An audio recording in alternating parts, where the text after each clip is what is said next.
बिस्मिल्लाहिर्रहमानिर्रहीम अस्सलाम वालेकुम। This is me Aamir Nazir. Welcome to my YouTube channel. Students, B Com के एग्ज़ाम्स स्टार्ट होने वाले हैं और आज हम आईटीबी का गेस्ट पेपर डिस्कस करेंगे जो कि बीकॉम पार्ट वन का सब्जेक्ट है। इससे पहले काफ़ी गेस्ट पेपर्स मैं डाल चुका हूँ बीकॉम के। अगर आप वो तमाम गेस्ट पेपर्स देखना चाहते हैं, उन्हें डाउनलोड करना चाहते हैं, तो हमारे इसी वीडियो की डिस्क्रिप्शन में तमाम गेस्ट पेपर्स के लिंक अवेलेबल हैं और प्लेलिस्ट भी अवेलेबल है। आप वो वहाँ पे आप विज़िट करें और गेस्ट पेपर्स की वीडियो भी देखें, उसको समझें और इसके अलावा आप गेस्ट पेपर को डाउनलोड भी कर लें।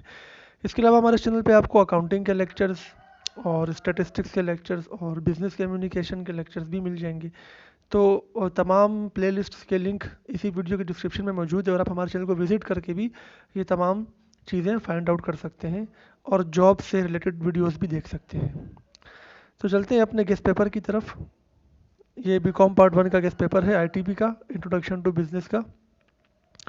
और ये इंग्लिश और उर्दू दोनों में हमने बनाया है। तो ये इंग्लिश वर्जन है और इसी फाइल के एंड में आप देखें उर्दू वर्जन भी अवेलेबल है। मैं आपको इस वीडियो में ना सिर्फ ये जितने भी क्वेश्चन हैं इनको एक एक करके डिस्कस करूंगा, बल्कि मैं आपको टिप्स भी बताऊंगा कि हम आईटीबी का पेपर किस तरीके से अटैम्प्ट करें कि हमारा पेपर पूरा का पूरा हो जाए, क्योंकि आईटीबी का पेपर बहुत लेंथी होता है। You have to attempt five question out of 8 और 9 क्वेश्चन। सो एक क्वेश्चन आपका 20 मार्क्स का होता है और हर क्वेश्चन में दो पार्ट क्वेश्चन होते हैं, ए और बी।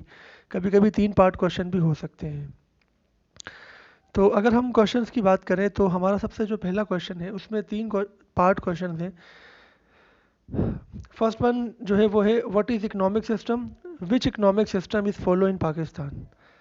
तो मैं आपको ये बता दूं कि बेसिकली पाकिस्तान में मिक्स इकोनॉमिक सिस्टम फॉलो किया जाता है, which is the combination of socialism and capitalism. तो आपने पाकिस्तान के हवाले से बताना है कि सोशलिज्म पाकिस्तान में फॉलो हो रहा है और फिर सोशलिज्म की आपको करेक्टरिस्टिक्स डिफाइन करनी है। सेकंड क्वेश्चन जो इसका है वो है कैपिटलिज्म के हवाले से, कि कैपिटलिज्म की डेफिनेशन देनी है, उसके मेरिट्स डिमेरिट्स बताने हैं और उसी के अलावा सोशलिज्म की भी आपको करेक्टरिस्टिक्स बतानी है। तो ये 3 क्वेश्चन बेसिकली आपके इकोनॉमिक सिस्टम वाले चैप्टर से है, ठीक है ना। इसमें इस्लामिक इकोनॉमिक सिस्टम भी है जो इम्पोर्टेंट है, वो मैंने यहाँ नोट में शॉर्ट नोट में रखा है। ये क्वेश्चन बन के भी आ सकता है, ये शॉर्ट नोट में भी आ सकता है।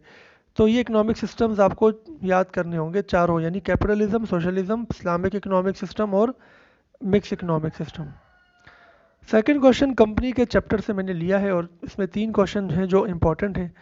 Process of the formation of company, differentiate between memorandum of association and articles of association, differentiate between public company and private company। तो ये इंपॉर्टेंट क्वेश्चन है। उसके बाद क्वेश्चन नंबर 3 है जो कि पार्टनरशिप चैप्टर से है, जिसमें टाइप्स ऑफ पार्टनर्स आपने बताने हैं, पार्टनर्स की राइट्स एंड ड्यूटीज़ आपने बतानी है और in which circumstances a partnership business can be dissolved, what are the merits and demerits of partnership business। उसके बाद हमारे पास सोल प्रोप्राइटरशिप बिजनेस का क्वेश्चन है कि why it is so common in Pakistan, यानी आपने इसमें इसके एडवांटेजेस लिखने हैं। पाकिस्तान में सोल प्रोप्राइटरशिप क्यों इतना कॉमन है, तो आपने आंसर में क्या लिखना है, इसके एडवांटेजेस लिखने हैं, ठीक है। और what are the essentials to start a business, यानी बिजनेस प्रॉब्लम्स आपने डिफाइन करनी है। ये दोनों आपको सेम टॉपिक में मिल जाएगा। उसके बाद क्वेश्चन नंबर 5 है, उसमें फैक्टर्स, बिजनेस एनवायरनमेंट का चैप्टर है। इसमें जो इम्पोर्टेंट फैक्टर्स होते हैं वो इकोनॉमिक फैक्टर, सोशल फैक्टर्स और टेक्नोलॉजिकल फैक्टर्स, ये 3 फैक्टर्स पेपर में इंपॉर्टेंट है कि आ सकते हैं। ज़्यादा जो इम्पोर्टेंट है वो इकोनॉमिक फैक्टर है, लेकिन सोशल और टेक्नोलॉजिकल फैक्टर भी आप देख लीजिएगा। क्वेश्चन नंबर 6 जो है वो बिजनेस कॉम्बिनेशन के चैप्टर से आया है। इसमें 2 मैंने क्वेश्चन रखे हैं, objectives of business combination and types of business combination. Question number 7 is about warehousing and transportation, के वेयर हाउसिंग के क्या फंक्शन है, ट्रांसपोर्टेशन कितने टाइप्स के होते हैं। ये इतना इंपॉर्टेंट नहीं है, इसमें टाइप्स ऑफ वेयर हाउस आप देख लें। इन दोनों क्वेश्चन में ज़्यादा जो इंपॉर्टेंट है वो टाइप्स ऑफ वेयर हाउसेज है। क्वेश्चन नंबर 8 मार्केटिंग फंक्शन उसके आपने एक्सप्लेन करना है। मार्केटिंग मिक्स यानी 4 पीस ऑफ मार्केटिंग, और प्राइस पॉलिसी बतानी है, प्राइस डिटर्मिनेशन फैक्टर कौन कौन से होते हैं ये आपने बताना है। चैनल्स ऑफ डिस्ट्रीब्यूशन, एडवर्टाइजिंग और इनका डिफरेंस क्या होता है, पब्लिसिटी और एडवर्टाइजिंग में क्या डिफरेंस होता है। Which services a wholesaler provides to producer and retailer, differentiate between super market and departmental store. इसमें जो पहला वाला क्वेश्चन है ना, ये इंपॉर्टेंट है, दूसरा वाला इतना इंपॉर्टेंट नहीं है। उसके बाद क्वेश्चन नंबर 11 है tariffs and it's objective, which problems are faced by multinational companies in business, differentiate between balance of trade and balance of payment, how to improve balance of payment। Students ये तीनों question important है, आप ये तीनों question कीजिएगा, इनमें से एक क्वेश्चन लाजमी आएगा, दो भी आ सकते हो सकता है तीनों आ जाए, ठीक है ना, तो ये इंपॉर्टेंट है। क्वेश्चन नंबर 12 स्टॉक एक्सचेंज और इन्वेस्टमेंट बैंक, ये दो क्वेश्चन हैं, इन दोनों के फंक्शंस आपने याद करने हैं। Differentiate between insurable and uninsurable risk, what are the essentials of insurable risk, explain types of insurable risk, types of insurance, ठीक है ना, ये तीनों क्वेश्चन भी इंपॉर्टेंट है।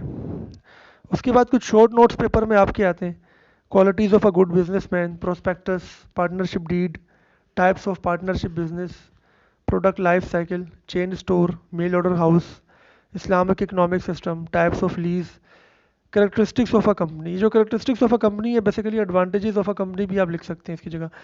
वैसे ये 10 शॉर्ट नोट मैंने यहाँ पे लिखे हैं, पेपर में कोई 5 आते हैं। अब आप अगर आप ये चाहते हैं कि सारे याद ना करें, कुछ इसमें से स्किप कर दें, तो नंबर 6 और 7 आप स्किप कर सकते हैं, ठीक है ना। यानी इसमें से आप अगर 2-3 स्किप करना चाहें तो नंबर 6 और नंबर 7 और नंबर 3 ये आप स्किप कर सकते हैं, बाकी आपको याद करने चाहिए। यही सारा पेपर मैंने उर्दू में भी बनाया है, जो उर्दू वाले यहाँ से भी देख सकते हैं।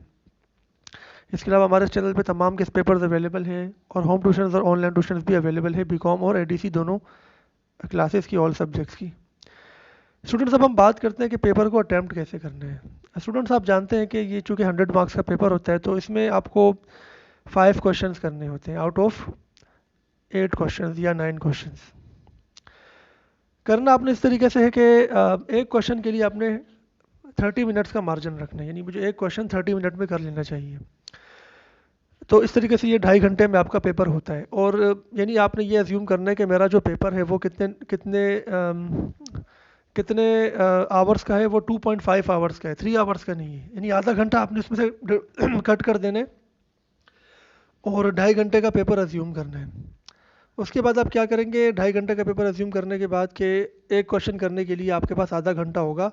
अगर एक क्वेश्चन में 2 पार्ट क्वेश्चन होते हैं तो एक पार्ट क्वेश्चन करने के लिए 15 मिनट्स होंगे। अब ये डिपेंड करता है, अगर वो दोनों पार्ट पे क्वेश्चन 10-10 मार्क्स के हैं तो 15-15 मिनट्स इसकी डिस्ट्रीब्यूशन हो जाती है ना टाइम की।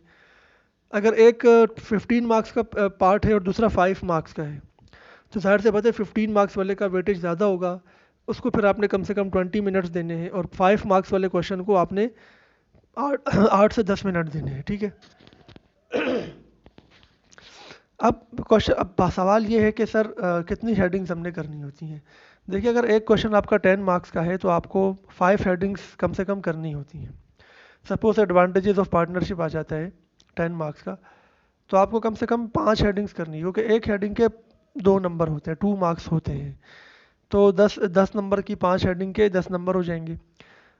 और अगर आप एक एक्स्ट्रा हेडिंग डिफाइन कर दें, 6 हेडिंग डिफाइन कर दें, तब भी कोई मसला नहीं है, लेकिन आपने 10 नंबर के लिए 10 हेडिंग डिफाइन नहीं करनी है। अगर आप 10 हेडिंग डिफाइन करने जाएंगे तो पेपर पूरा नहीं कर पाएंगे।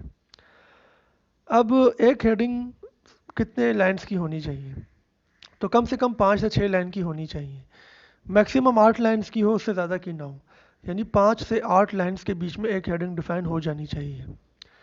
इस तरीके से आपके 15 मिनट्स में 5 हेडिंग हो जाएंगी। यानी 15 मिनट्स में अगर आपको एक पार्ट करना है जिसमें 5 हेडिंग्स हैं, तो एक हेडिंग करने के लिए आपके पास 3 मिनट्स हैं। तो आई थिंक 3 मिनट्स इनफ होते हैं, 5 से 6 लाइनें लिखने के लिए 3 मिनट्स इनफ होते हैं।